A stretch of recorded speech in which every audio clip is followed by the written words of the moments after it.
L'entrepreneur milliardaire Elon Musk a lancé un avertissement sévère, l'intelligence artificielle ou IA pourrait détruire la civilisation. Actuellement, les deux principaux systèmes d'IA sont ChatGPT, alignés sur Microsoft, et DeepMind, propriété de Google. Dans une nouvelle interview avec Tucker Carlson, Musk a averti que ces deux systèmes sont formés pour être politiquement corrects. Selon lui, s'ils sont trop puissants, ils pourraient conduire à une dystopie de l'intelligence artificielle. Il a également mis en garde contre les dangers liés au dépassement d'un point dit de singularité. Que se passe-t-il lorsque quelque chose de beaucoup plus intelligent que la personne la plus intelligente se présente sous forme de silicium? Il est très difficile de prédire ce qui se passera dans ce cas.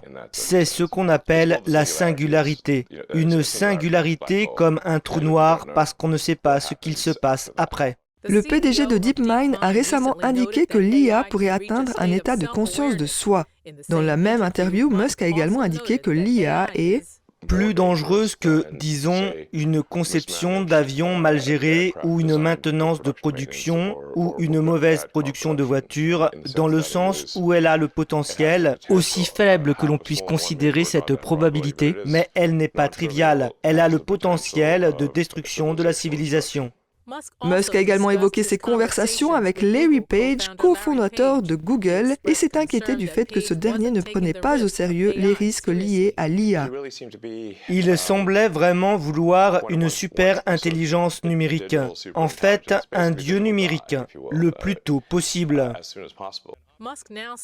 Musk dit maintenant qu'il veut créer un GPT de la vérité, un système d'IA dont la priorité serait de protéger l'humanité et qui n'aurait aucun parti pris pour les idées politiques. D'ici là, selon Musk, Twitter jouera probablement un rôle important dans les élections présidentielles de 2024 et dans d'autres élections à travers le monde.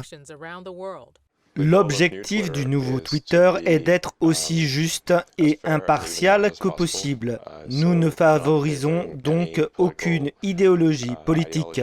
Il a ensuite critiqué le fondateur de Facebook, Mark Zuckerberg, et sa femme qui ont donné plus de 400 millions de dollars à des organisations qui ont soutenu les démocrates avant les élections de 2020.